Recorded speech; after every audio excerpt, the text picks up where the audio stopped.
ನಾನು ಕೇಳ್ಕೊಳ್ಳೋದೇನೆಂದರೆ ಮೊನ್ನೆ ಹಾಸನ ಜಿಲ್ಲೆ ಉಸ್ತುವಾರಿ ಸಚಿವರಾದಂಥ ಕಂದಾಯ ಸಚಿವರಾದಂಥ ಕೃಷ್ಣ ಬೈರೇಗೌಡರು ಜಿಲ್ಲೆಯಲ್ಲೇ ಈ ಥರ ನಡೀತಾ ಇದೆ ಅಂದಾಗ ಮಾನ್ಯ ಕಂದಾಯ ಸಚಿವರು ಇದ್ರ ಬಗ್ಗೆ ಗಮನ ಹರಿಸಿ ಈ ಕಂದಾಯ ಇಲಾಖೆ ಅಧಿಕಾರಿಗಳಿಗೆ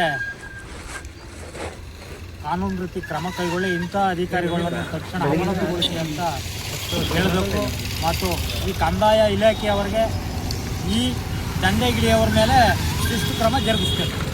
ಕಚೇರಿಯಲ್ಲಿ ಬುದ್ರುಪಟ್ಟಣ ಗ್ರಾಮ ಲೆಕ್ಕ ಸಹಾಯಕ ಅಧಿಕಾರಿ VA ಬಸವರಾಜನವರು ಪೋತಿ ಖಾತೆ ಮಾಡುವಾಗ ಹಣ ಪಡೆದಿರ್ತಾರೆ. ಆ ವಿಡಿಯೋವಲ್ಲಿ ಸ್ಪಷ್ಟವಾಗಿ ಹೇಳ್ತಾನೆ, ಆತ ಹಣ ಕೊಡ್ತಿದ್ದವನು ಸರ್ ಮೊದಲು 2,000 ಕೊಟ್ಟಿದ್ದೀನಿ, ನಮ್ಮ ಭಾವ ನಾನು ಬಂದಾಗ 9,000 ಕೊಟ್ಟಿದ್ದೀನಿ, ಈಗಲೂ ಅಲ್ಲಿ ಆ ವಿಡಿಯೋವಲ್ಲಿ ದುಡ್ಡು ಕೊಡ್ತಾರೆ. ಈ ಕಂದಾಯ ಇಲಾಖೆಯಲ್ಲಿ ರಾಮನಾಥಪುರ ನಾಡು ಕಚೇರಿಯಲ್ಲಿ ಒಂದು ದಂಧೆ ಆಗೈತೆ. ಈ ಕಂದಾಯ ಇಲಾಖೆ ಅಧಿಕಾರಿಗಳು ಈ ಹಣ ರೈತರು ಖಾತೆ ಮಾಡೋದ್ರಲ್ಲಿ ಇನ್ನೊಂದು ಮಾಡೋದ್ರಲ್ಲಿ ಹಣ ಕೊಟ್ಟರೆ ರೆಕಾರ್ಡ್ ಸರಿಯಾಗಿರ್ತವೆ, ಹಣ ಕೊಡಲಿಲ್ಲ ಅಂದರೆ ದಾಖಲಾತಿ ಸರಿ ಇಲ್ಲ ಅಂತ ಅವ್ರನ್ನ ಅಲ್ದಾಡಿಸ್ತಾರೆ.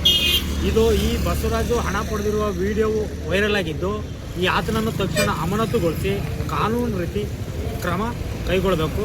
ಹಾಗೂ ಮಾನ್ಯ ಉಪವಿಭಾಗ ಅಧಿಕಾರಿಗಳು ಸಕಲೇಶಪುರ ಅವರು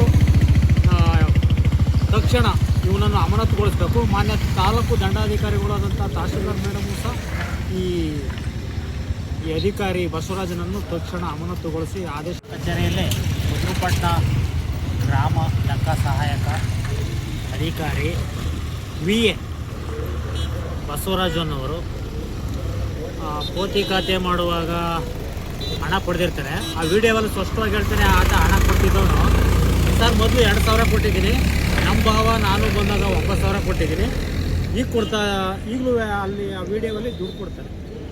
ಈ ಕಂದಾಯ ಇಲಾಖೆಯಲ್ಲಿ ರಾಮನಾಥಪುರ ನಾಡು ಕಚೇರಿಯಲ್ಲಿ ಒಂದು ದಂಧೆ ಆಗೈತೆ.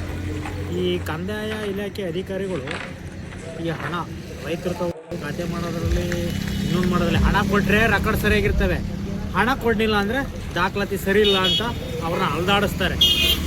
ಈ ಬಸವರಾಜು ಹಣ ಪಡೆದಿರುವ ವಿಡಿಯೋವು ವೈರಲ್ ಆಗಿದ್ದು, ಈ ಆತನನ್ನು ತಕ್ಷಣ ಅಮಾನತುಗೊಳಿಸಿ ಕಾನೂನು ರೀತಿ ಕ್ರಮ ಕೈಗೊಳ್ಳಬೇಕು. ಹಾಗೂ ಮಾನ್ಯ ಉಪವಿಭಾಗ ಅಧಿಕಾರಿಗಳು ಸಕಲೇಶಪುರ ಅವರು ತಕ್ಷಣ ಇವನನ್ನು ಅಮಾನತುಗೊಳಿಸಬೇಕು. ಮಾನ್ಯ ತಾಲೂಕು ದಂಡಾಧಿಕಾರಿಗಳಾದಂಥ ತಹಶೀಲ್ದಾರ್ ಮೇಡಮು ಸಹ ಈ ಅಧಿಕಾರಿ ಬಸವರಾಜನನ್ನು ತಕ್ಷಣ ಅಮಾನತುಗೊಳಿಸಿ ಆದೇಶ. ನಾನು ಕೇಳ್ಕೊಳ್ಳೋದೇನೆಂದರೆ ಮೊನ್ನೆ ಹಾಸನ ಜಿಲ್ಲೆ ಉಸ್ತುವಾರಿ ಸಚಿವರಾದಂಥ ಕೃಷ್ಣ ಬೈರೇಗೌಡರು ಜಿಲ್ಲೆಯಲ್ಲೇ ನಡೀತಾ ಇದೆ ಸಚಿವರು ಕಂದಾಯ ಇಲಾಖೆ ಅಧಿಕಾರಿಗಳಿಗೆ ಕಾನೂನು ರೀತಿ ಕ್ರಮ ಕೈಗೊಳ್ಳಿ, ಇಂಥ ಅಧಿಕಾರಿಗಳನ್ನು ತಕ್ಷಣ ಅಮಾನತುಗೊಳಿಸಿ ಅಂತ ಹೇಳಬೇಕು. ಮತ್ತು ಈ ಕಂದಾಯ ಇಲಾಖೆಯವರಿಗೆ ಈ ದಂಧೆಗಿಳಿಯವರ ಮೇಲೆ ಶಿಸ್ತು ಕ್ರಮ ಜರುಗಿಸಬೇಕು.